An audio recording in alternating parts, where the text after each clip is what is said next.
जरा चला दी।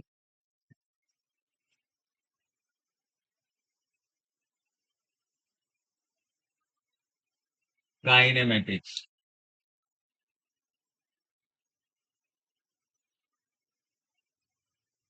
15 है ना।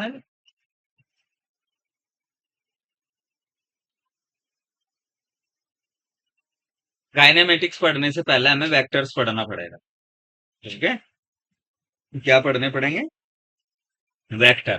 तो थोड़ा सा वेक्टर का ओवरव्यू देता हूं मैं आपको। ठीक है, फिर इस पर काम करेंगे। तो आप वेक्टर समझते हैं, क्वांटिटी जो हमारी फिजिकल क्वांटिटी होती है। अगर मैथमेटिक्स, तो फिजिकल क्वांटिटी को हम दो तरीके से डिवाइड कर सकते हैं। Direction base. एक होती है हमारी स्केलर, स्केलर क्वांटिटीज, और दूसरी होती है हमारी कौन सी? Vector quantity.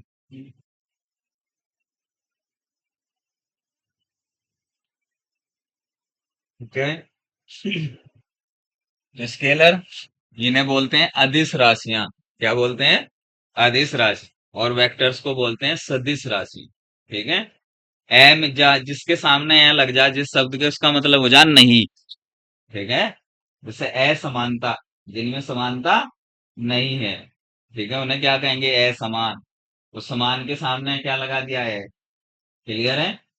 तो ऐसे ही स्केलर क्वांटिटी को हिंदी में क्या लिख दिया? अदिश। ए का ए मीन्स नहीं, दिस मीन्स दिशा, जिनमें दिशा नहीं। ठीक है, उन्हें क्या कहेंगे? किसी भी क्वांटिटी में ध्यान रखना, कोई भी फिजिकल क्वांटिटी है वो दो चीज रखती है। एक तो उसका मैग्नीट्यूड, ठीक है, मैग्नीट्यूड बोलते हैं। ठीक है, मैग्नीट्यूड रखती है। और दूसरा वो क्या रखती है? डायरेक्शन। तो जिसमें केवल ये है मैग्नीट्यूड मैग्नीट्यूड, वो कौन से में आवे? स्केलर में। और जिसमें ये दोनों है उसमें कौन आए? वेक्टर। ये ध्यान रखें, कोई भी क्वांटिटी, फिजिकल क्वांटिटी दो चीजों से मिलकर बन सकती है। ठीक है, किस किस से? मैग्नीट्यूड और डायरेक्शन। अगर किसी में ये दोनों है तो उसे हम वेक्टर बोलते हैं, और किसी में केवल मैग्नीट्यूड है तो उसे क्या बोलते हैं? स्केलर। तो स्केलर क्वांटिटी क्या है? Only have magnitude. लिख लो ये बात तेजी पे, केवल क्या होता है इनमें?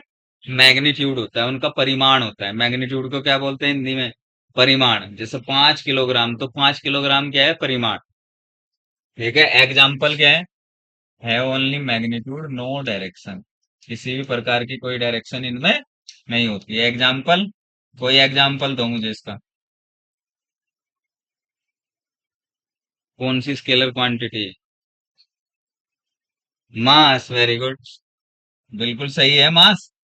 स्केलर हो वेक्टर हो?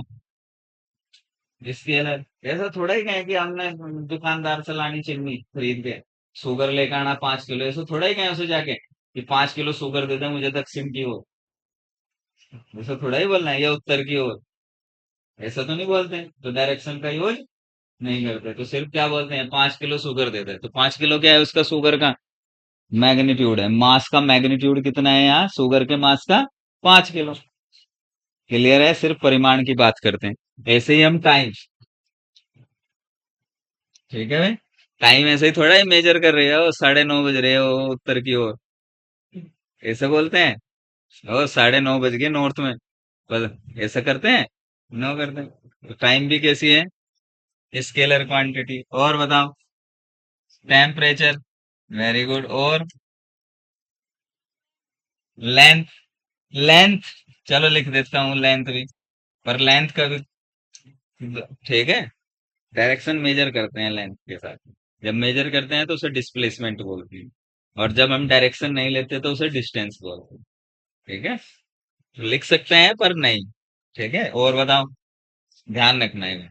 और ऐसे डालते हैं, मान लीजिए आप इतना ही डाल रहे, आप यहाँ से वहां तक तो कहोगे भाई इसे पश्चिम में डाल, करते हैं ना ऐसा। तो वो एक अलग तरीके से, तब जब इसमें डायरेक्शन इंक्लूड करते हैं तो डिस्प्लेसमेंट की कहानी शुरू होती है, और फिर ये वेक्टर क्वांटिटी हो जाए। और बताओ? और चलो जी, लेंथ की जगह हमने क्या लिख दिया? डिस्टेंस। ठीक है, स्पीड, वॉल्यूम, और बता, एरिया। एरिया स्केलर है वेक्टर है?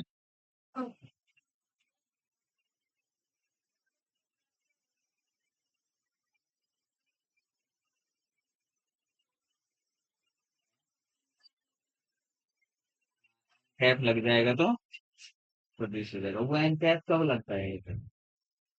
है, ये अपने आप ही लगाते हैं। तो अब वो एन कैप लग के ये सदिश हो जा, ठीक है। लेकिन एरिया क्या हो जर्नली? एरिया स्केलर क्वांटिटी, ध्यान रखेंगे हमेशा। कोई भी पूछेगा तो सिर्फ क्या कहना, स्केलर। कभी वेक्टर क्वांटिटी नहीं बताएंगे area. Area is always scalar quantity, ठीक है। लेकिन अब किसी ने कहा मुझे ये एन कैप कब लगता है, ध्यान रखना ये एरिया डायरेक्शन हम मानते हैं कि आउटवर्ड नॉर्मल है, जैसे लिखते हैं ना। नहीं, एरिया कैंसिल, तो इसका भी मल्टीपल थोड़ा ही है। टेंसर का मल्टीपल डायरेक्शन है, इसका एरिया को सिंपल है आउटवर्ड नॉर्मल हो। लेकिन ये कब आया डायरेक्शन, मेन मुद्दा ये है कि हम वेक्टर की तरह ट्रीट नहीं करते, वो इसकी डायरेक्शन नहीं होती, ठीक है। पर ये एन कैप कब लगाते हैं, मेन मुद्दा ये है। जो भटका हुआ है ना, जो टीचर पढ़ाते हैं उन्हें कुछ नहीं पता इस मामले में। वो सिर्फ बोल, मैं पढ़ा देखा है यूट्यूब पे, वो बता रहे हैं कि एरिया वेक्टर क्वांटिटी। मैंने यूट्यूब पे भी देखे बहुत सारे टीचर बता रहे हैं area is a vector quantity. No, area is always a scalar. पर फिर भी हमेशा आउटवर्ड नॉर्मल कब, जब ये किसी फील्ड में हो, when area taking over a field. ध्यान रखेंगे जब किसी फील्ड में लेंगे, और ए फील्ड, मान लीजिए मैग्नेटिक फील्ड लगा रखा है, उसमें एरिया है। इलेक्ट्रिक फील्ड लगा रखा है, ग्रेविटेशनल फील्ड लगा रखा है, इलेक्ट्रोमैग्नेटिक फील्ड लगा रखा है, तब एरिया को क्या करते हैं, इसकी डायरेक्शन मानते हैं आउटवर्ड नॉर्मल। आउटवर्ड नॉर्मल एक पॉजिटिव डायरेक्शन है जो किसकी डायरेक्शन को शो करता है, फ्लो की। आगे बात समझ में, ये इसकी डायरेक्शन में होती है, किसकी हो, ये दिखाया कि अगर फ्लक्स इस दीवार के पार जाएगा तो क्या होगा, इस दीवार को ऐसे पार करके जाएगा आउटवर्ड नॉर्मल डायरेक्शन, ऐसे नहीं चलेगा इसको ऊपर की ओर। आगे बात समझ में, तो ये इसकी डायरेक्शन नहीं है। ये फ्लो की डायरेक्शन को शो करने के लिए एरिया को क्या बनाएगा, हम मानते हैं एरिया इज आउटवर्ड नॉर्मल। अब फ्लो इसके विपरीत भी हो सकता है, विपरीत हो तो हम कहेंगे नेगेटिव फ्लक्स है। मान लीजिए मैग्नेटिक फील्ड नीचे को लगा दिया, इससे इलेक्ट्रिक फील्ड लाइन ऐसे पास हो रही, तो दोनों के बीच एंगल कितना, नॉर्मल एन कैप इधर जाना था लेकिन ये आ गया इधर, तो एंगल कितना, 180। तो बी डॉट ए कितना, बी ए कोस थीटा, कोस कितना, 180 डिग्री। तो हम कहेंगे अब निगेटिव फ्लक्स है, यानी कि फ्लक्स बाहर से अंदर की ओर आ रहा है, अंदर से बाहर की ओर नहीं है। अगर ये पॉजिटिव आ जाए तो अपना कोस थीटा, तो क्या कहते हैं, फ्लक्स अंदर से बाहर की ओर। आई बात समझ में? तो ये जो कंसेप्ट मिसकंसेप्शन है इसे हटा दो, एरिया वेक्टर क्वांटिटी। एरिया कब बनती है वेक्टर, जब वो किसी फील्ड में रखी होती है, फील्ड में ट्रीट करती है, इसलिए बनती है, ठीक है। और उसकी डायरेक्शन हम हमेशा आउटवर्ड नॉर्मल लेते हैं, मानते हैं फ्लो हमें, पर ऐसा कोई जरूरी नहीं है। क्वेश्चन में कह सकते हैं बाहर से अंदर की ओर हो रहा है, तो अपने आप बता देगा कि मैं बाहर से अंदर की ओर हूँ, या किस एंगल पे हूँ, किस डिग्री। मान लीजिए थीटा एंगल बना तो ये हो गया, मैग्नेटिक फील्ड आपने ऐसे लगा दिया बी, तो इसका कंपोनेंट ले लेंगे, कितना होगा, एन कैप कोस, ठीक है, इस डायरेक्शन। क्लियर है बात? तो ये इसलिए बना है। तो एरिया कैसी क्वांटिटी है, स्केलर। कंफ्यूजन नहीं होना चाहिए कुछ भी इसमें, समझ में आ रही बात, नो कंफ्यूजन, दिमाग में कोई कंफ्यूजन नहीं रखना कि एरिया वेक्टर क्वांटिटी, कोई नहीं बोलेगा, area is always a scalar quantity, ठीक है। और जब किसी फील्ड में काम करता है तो उसकी डायरेक्शन क्या मानते हैं, आउटवर्ड नॉर्मल। नॉर्मल होता है परपेंडिकुलर 90 डिग्री, ये सरफेस से कितना बना रहा, 90 डिग्री का, इसे बोलते हैं आउटवर्ड नॉर्मल, ठीक है। जब वो 90 सरफेस से कितना एंगल बनाए, 90 डिग्री का एंगल बनाए, तो उसे हम क्या बोल देते हैं, आउटवर्ड नॉर्मल। तो ध्यान रखिए इस बात, क्लियर। समझ में आ रही बात? चलो जी, वेक्टर क्वांटिटी क्या होती है? जिसमें direction which have both, which have both direction and magnitude. पर क्या ये डेफिनेशन सफिशिएंट है? इतना कहने से ही काम चल जा, या कुछ और भी कहना पड़ा है इसके साथ? हाँ जी बताओ ललिता, ललिता ही है ना? लवी, हाँ लवी बताओ। इतना, इतनी डेफिनेशन सही है, इससे काम चल जा कहने से, और क्या जोड़ना पड़ेगा? देखो ये करंट है, आप मान लीजिए रेजिस्टेंस लगा दिया, आपने एक बैटरी लगा दी, करंट की डायरेक्शन पता है। हाँ, ये आई मान लीजिए 5 एम्पियर है, ठीक है, तो आप यहाँ एक और लगा दिया मैंने, इधर चले गए 3 एम्पियर, इधर चले गए 2 एम्पियर। तो जब आप यहाँ लेकर आओगे इसे दोबारा, तो हम कितना लिख रहे हैं? हमने तो डायरेक्ट सम कर दिया। समझ में आ रही बात? इसमें भी तो डायरेक्शन है नहीं? करंट में डायरेक्शन सर्किट में चल रही, पर कैसी क्वांटिटी है? स्केलर। डायरेक्शन है, समझ में आ रही बात? मैग्नीट्यूड भी है, फिर भी कैसे ट्रीट कर रहे हैं स्केलर क्वांटिटी, क्योंकि डायरेक्ट सम कर दिया इसका। इसका मतलब ये डेफिनेशन थोड़ी सी अधूरी है। कोई ऐसा कहना कि भाई हमारा क्या है, डायरेक्शन भी है और मैग्नीट्यूड भी है, जर्नली ऐसा ही हो, पर स्पेशल केस में क्या हो, हमें कहना पड़ेगा also follow the vector addition लो, वेक्टर एडिशन, उसमें वेक्टर एडिशन के नियमों को भी फॉलो करना चाहिए, ठीक है? तब ये डेफिनेशन ठीक, क्लियर है? Which have both magnitude and direction as well as follow the vector addition लो, ठीक है भाई? तब ये काम करेगा। अब ये जो स्केलर है, अब जरा हटा दूं, ये लिख लिया? चलो जी आगे बढ़ते हैं। जो हमारा स्केलर है, टाइप्स ऑफ वेक्टर नहीं पढ़ा रहा मैं? टाइप्स ऑफ वेक्टर बहुत सारे, इक्वल वेक्टर, कोप्लेनर वेक्टर, सुना ना? पढ़ा? इन्हें पढ़ के आना कल, सबको पढ़ना। इक्वल वेक्टर्स क्या है, कोप्लेनर क्या है, ठीक है, आपका और बहुत सारे टाइप के हैं, जीरो वेक्टर क्या है, बहुत सारे दे रखे हैं ना 11वीं किताब में, तो इन्हें आराम से पढ़ना, ठीक है? कोलिनियर वेक्टर क्या है, को इनिशियल वेक्टर क्या है, समझ में आ रही बात? तो ये सारे पढ़ना टाइप्स, उसमें टाइम वेस्ट नहीं कर रहे टाइप्स में। समझ में आ रही बात? कि वो पढ़ाऊं मैं बच्चों की तरह, लेकिन तुम पढ़ना जाके, और फिर मुझसे डिस्कशन करना जो समझ में नहीं आएगा, ठीक है? तो स्केलर जो है, अगर उसका हमने मेन मुद्दा है एडिशन और सब्ट्रैक्शन सीखना, तो स्केलर का एडिशन और सब्ट्रैक्शन आसान है। कैसे करते हैं? एल्जेब्रिकल, एल्जेब्रा से कर देते हैं, एल्जेब्रिकल मेथड यूज करते हैं। सिंपल, मान लीजिए एक मास है, एक कह के भाई मेरा मास, एक मैं चीज लाया 3 kg, फिर घर के लिए एक और लिया, कुछ टोटल 5 kg, कुछ शुगर लिया, मान लीजिए मैं लिया कुछ भी, ये शुगर आ गई, ठीक है, ये हमारी कुछ भी आ गई, मान लीजिए दालें आ गई, कुछ भी, तो कहें टोटल मास कितना है? तो आप क्या करते हो? 5 + 3 that is equal to 8 kg। तो आपने डायरेक्ट ही जोड़ दिया, ठीक है? मल्टीप्लाई करना हो तो डायरेक्ट कर देते हैं, 5 × 3 = 15।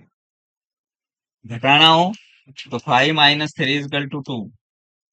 तो जो स्केलर है उन्हें जोड़ घटा करने में या गुणा भाग करने में हमें कोई दिक्कत नहीं हो, ठीक है? वो इजिली एल्जेब्रिक मेथड से हम कर सकते हैं, क्लियर है बात? लेकिन अगर हमारे पास वेक्टर क्वांटिटी, अगर वेक्टर है, तो वेक्टर को जोड़ना और घटाना या भाग गुणा, भाग तो होती ही नहीं, ठीक है, डिवीजन नहीं होता वेक्टर्स में।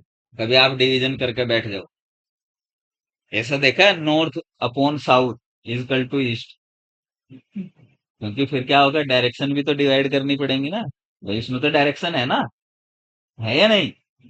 और डायरेक्शन का डिवीजन पॉसिबल नहीं, तो इसलिए डिवीजन पॉसिबल नहीं है। आप पहले, सबसे पहले समझो कोऑर्डिनेट एक्सिस, इसे समझ लो पहले, ये आपके लिए बहुत जरूरी है। कोऑर्डिनेट, देखो कोऑर्डिनेट एक्सिस को हम क्या लिखते हैं? सिंपल, हमारे Cartesian coordinate system, Cartesian coordinate system हम ये यूज करते हैं ज्यादातर।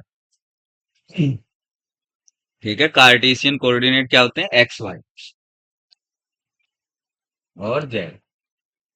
एक्स वाई जेड में ही मान लीजिए क्या करते हैं, सबसे पहले एक लाइन के अकॉर्डिंग चलते हैं। ये एक्स है, या इसे वर्टिकल को हम क्या बोलते हैं? ये वाई एक्सिस है, ये एक्स एक्सिस। ये 1D का एग्जाम्पल है। अगर सिंपल एक ही लाइन पे चल रहे हो तो क्या है? 1D। क्लियर है बात? तो चाहे एक्स से करो, वाई से करो, जेड से करो, ठीक है, एक ही बात है। लेकिन फिर अगर हमने two two dimensional Cartesian coordinate system करते हैं, तो एक एक्सिस को एक्स मान लेते हैं, एक को वाई, ऐसे ये माइनस वाई इधर डायरेक्शन, और ये माइनस एक्स, और ये जो बीच की चीज है इसके कोऑर्डिनेट रखते हैं 0 0, और इसे क्या बोलते हैं? ओरिजिन। क्या बोलते हैं इसे? ओरिजिन। ठीक है। अब कोई भी पॉइंट है, अगर उसकी मुझे पोजीशन नापनी है कि वो कहाँ है, तो हम हमेशा ओरिजिन के रिस्पेक्ट में काम करते हैं।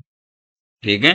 तो मान लीजिए ये पॉइंट पी है इस प्लेन में, इसके कोऑर्डिनेट क्या लिखते हैं? एक्स और वाई। ये बताता है कि मैं यहाँ से लेकर यहाँ तक की ये जो दूरी है ये एक्स कोऑर्डिनेट है, और यहाँ से लेकर यहाँ तक जो ये बना, ये कौन सा कोऑर्डिनेट है?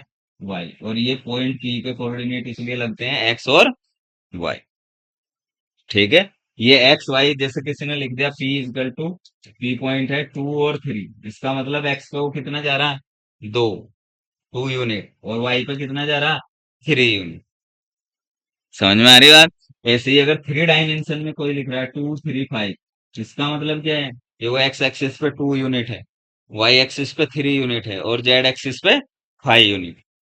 क्लियर है बात? तो यही हमें करना। और ये ओरिजिन से जब ये लाइन खींचते हैं, ये बताता है कि ये ओरिजिन से कितनी दूर है, और इसे बोलते हैं, इसे एक डायरेक्शन दे देते हैं। इसका नाम हो जाता है फिर पोजीशन वेक्टर। क्या हो जाता है? Position vector.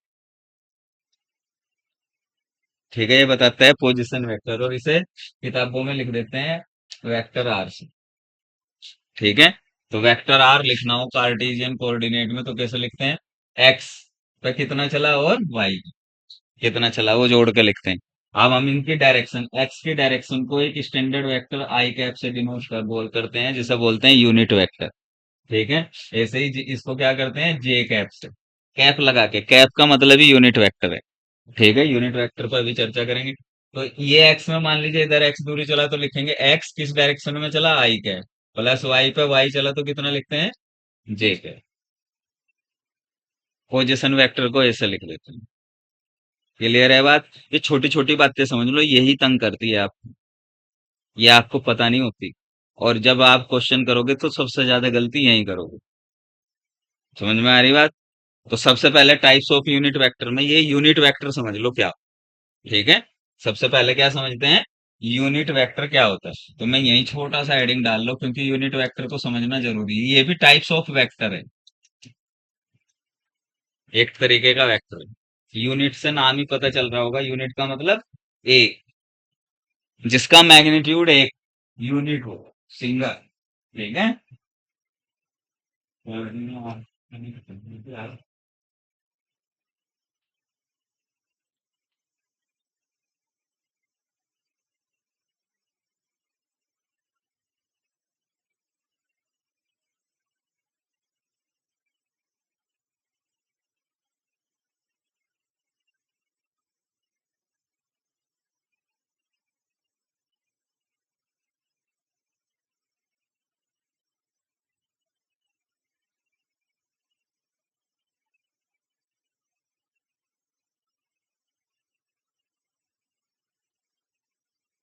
क्या है यूनिट वेक्टर?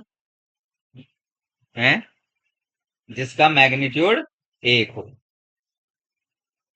तो लिखो मैग्नीट्यूड कितना? मैग्नीट्यूड है इसका यूनिट 1।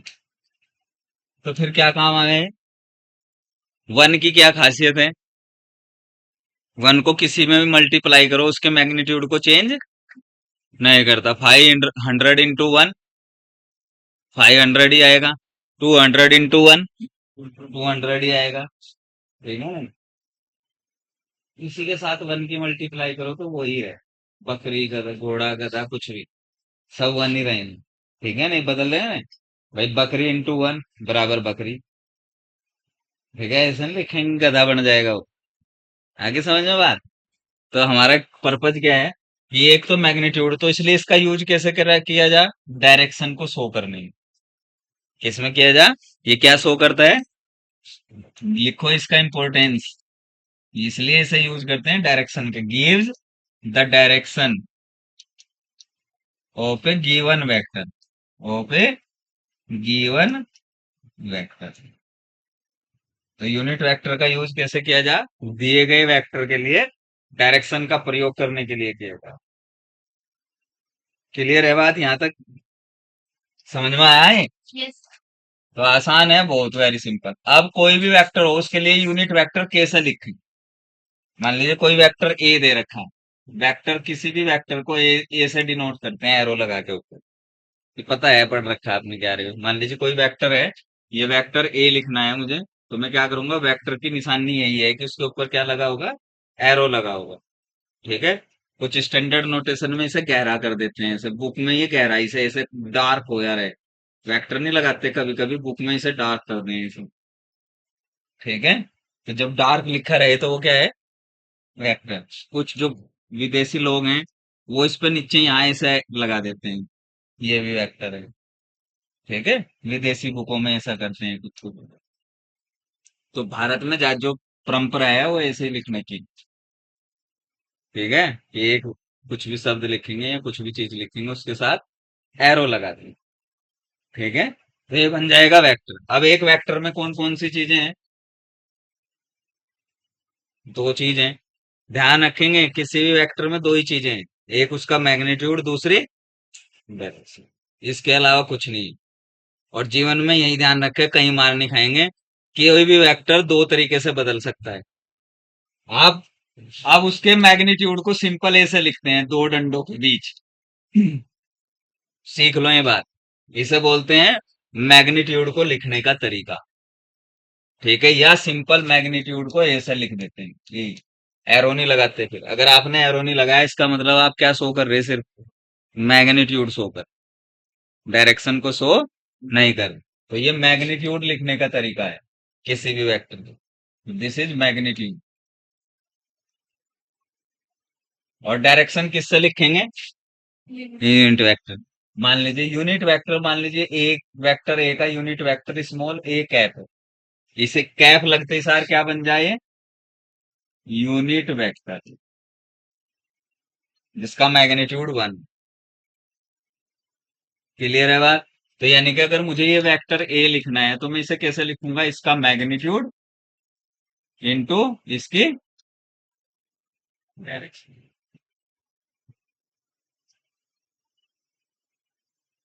आई बात समझ में। भाई किसी वेक्टर ए को मुझे लिखना है तो मैं कैसे लिखूंगा, उसके मैग्नीट्यूड के साथ इनटू उसकी डायरेक्शन के साथ। डायरेक्शन एक एफ क्यों लगाया, क्योंकि ये इसका मैग्नीट्यूड क्या है, वन है, तो ये मैग्नीट्यूड को चेंज नहीं करेगा। तो किसी भी वेक्टर को ऐसे लिखते हैं, उसके magnitude into multiplied by direction. आगे बात समझ में। तो ये क्या शो कर रहा, ये क्या शो कर रहा है इसकी, तो यही तो यूनिट वेक्टर है एक है। तो अगर मुझे एक ऐप लिखना हो यानी कि यूनिट वेक्टर लिखना हो तो क्या लिखूंगा, वेक्टर अपॉन वेक्टर का, ये यूनिट वेक्टर की डेफिनेशन परिभाषा होगी, फार्मूला होगी। अगर मुझे कहीं यूनिट वेक्टर निकालना हो किसी भी चीज का, वो कहता find the unit vector of this, तो आपने क्या करना है, क्या करना आपने, उस वेक्टर को उसके मैग्नीट्यूड से डिवाइड करना। सिंपल। क्या करना है, उस वेक्टर को उस वेक्टर के मैग्नीट्यूड से क्या कर देना, डिवाइड कर देना। तो क्या मिल जाएगा हमें, यूनिट वेक्टर मिल जाएगा, उस वेक्टर की डायरेक्शन मिल जाएगी, उसकी घर हो। अब मान लीजिए कंपोनेंट की फॉर्म में लिखना है, इन कंपोनेंट फॉर्म,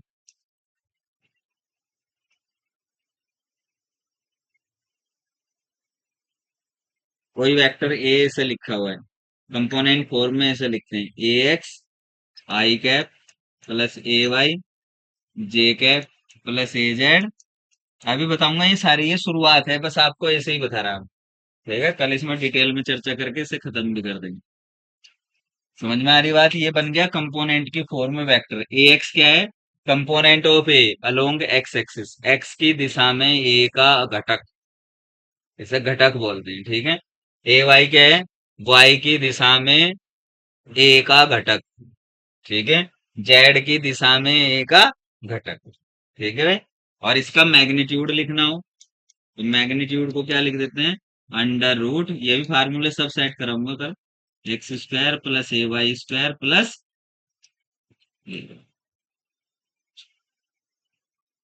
तो अब ए कैप कितना लिख सकते हैं आप? हाँ, शुरुआत कर रहे हैं, आपको आपको चेक कर रहे हैं कितना आ रहा है आपको। कल फिर शुरुआत से काम करना है। ए कैप फिर कितना, इसे ध्यान रखेंगे, ये मैं कराऊंगा नहीं दोबारा जो आज कराऊंगी। ए कैप कितना लिखेंगे? Vector A X I cap plus A Y J cap plus A Z J cap upon vector का मैग्नीट्यूड कितना? A X square plus A Y square plus A Z,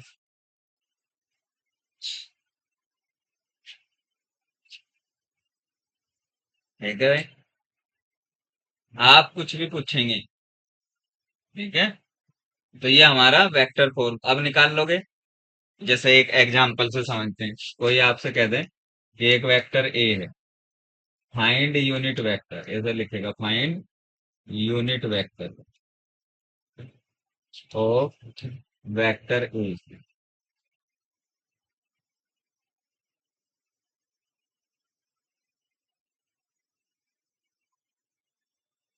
sorry, 3 i cap plus 4 j cap,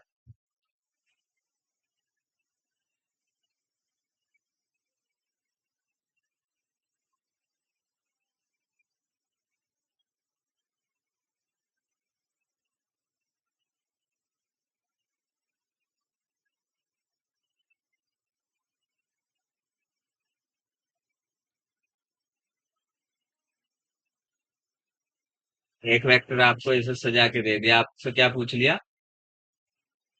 direction पूछ ली इसकी। तो क्या करना है?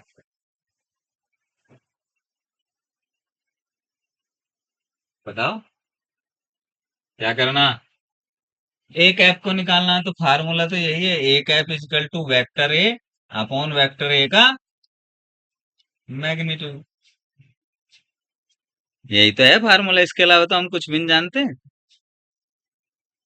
समझ में आ रही बात? तो वेक्टर ए कितना है दोस्तों? यही आ जाएगा एक ही लाइन में निकालना, कितना? 3 i cap plus 4 j cap plus 6 k cap upon 3 का स्क्वायर प्लस 4 का स्क्वायर प्लस 6 का स्क्वायर। ए कैप कितना बन गया हमारा? 3 i cap plus 4 j cap plus 6 k cap upon 9 + 16 + 36, इसे ऐड करके आंसर आ जाए। क्लियर है बात? तो ये हमारा यूनिट वेक्टर आ गया, यानी कि इस वेक्टर की डायरेक्शन क्या है। क्लियर? निकाल लोगे यूनिट वेक्टर। एक होते हैं को इनिशियल वेक्टर,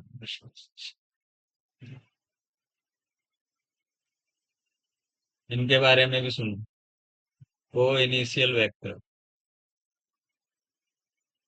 को इनिशियल का मतलब जिनका इनिशियल पॉइंट एक ही है, ठीक है। ये यूज करेंगे हम। जैसे मान लीजिए कोई वेक्टर ए इधर यहां से शुरुआत हो रही, तो बी भी यहीं से शुरुआत होगा। तो ये जो ए और बी है, ये कैसे वेक्टर बनेंगे? इन्हें क्या कहेंगे? को इनिशियल वेक्टर। को इनिशियल का मतलब जिनका इनिशियल पॉइंट एक ही हो, ठीक है, उन्हें क्या बोलते हैं? को इनिशियल वेक्टर, ठीक है भाई। एक होते हैं लोकलाइज्ड वेक्टर, एक ये भी समझ लो, लोकलाइज्ड। लोकलाइज्ड का मतलब जिन्हें हम फिक्स कर सकें। जैसे कोई कहे कि भाई ये यहां से स्टार्ट होगा, ठीक है, कहते हैं कि मान लीजिए ये एक्स एक्सिस है, ये वाई एक्सिस है, समझ लो। कोई कहे कि ये वेक्टर एक्स इक्वल टू 5 से स्टार्ट होगा, तो ये x इक्वल टू 5 है, इस डायरेक्शन में हो। तो ये कैसा हो गया, हमने फिक्स कर दिया कि कहाँ से स्टार्टिंग पॉइंट। तो उसे बोल लेंगे लोकलाइज। समझ में आ रही बात? अगर मुझे पता हो, कोई कहे कि ये ओरिजिन से स्टार्ट करेगा, तो इसका मतलब वो फिक्स है। हमें कहाँ से स्टार्ट करना पड़ेगा वेक्टर को? ओरिजिन से ही करना पड़ेगा, x बराबर 5 से, y बराबर 3 से, जहां से भी वो बोले।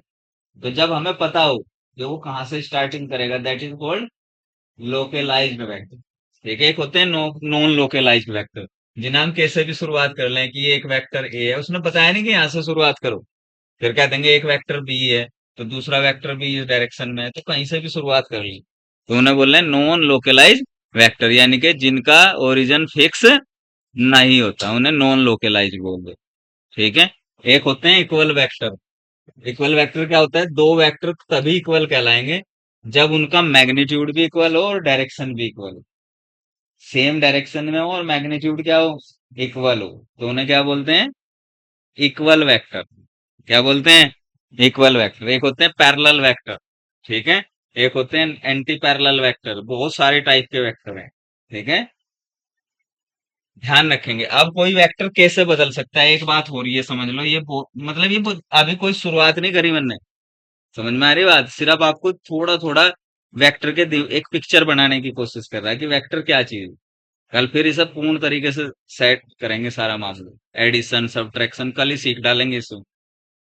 ठीक है, कल कल का लेक्चर है इसमें बस। ठीक है। फिर आपका स्ट्रेट लाइन मोशन शुरू करेंगे। हालांकि ये भी अब पार्ट नहीं है, जो यहाँ अयोध्या में क्लासेज है, ये भी पार्ट नहीं है उसका। मुझे सिर्फ डायरेक्ट काइनेमेटिक्स शुरू करनी है। पर वहां इसका यूज हो, आपको पता नहीं लगना है। ठीक है, डिस्प्लेसमेंट क्या कहना है, वेलोसिटी, तो आप कैसे समझोगे बिना डायरेक्शन में? ठीक है, तो वो थोड़ा सा और भी। देखो, अगर कोई वेक्टर ए है, ध्यान रखेंगे वो कैसे कैसे बदल सकता है। तो उसका मैग्नीट्यूड, अब तो किसी भी वेक्टर को लिखना हो, मैग्नीट्यूड उसकी डायरेक्शन, ऐसे ही तो लिख सकता हूं मैं। तो मैं वेक्टर को कैसे कैसे चेंज कर सकता हूँ बताओ? पहला चेंज, मैं उसके मैग्नीट्यूड को बदल लूं, डायरेक्शन फिक्स रखूं। समझ रहे भाई? इसके मैग्नीट्यूड में वेरिएशन कर सकते हैं ना हम। तो क्या होगा, वेक्टर बदल जाएगा या वही रहेगा?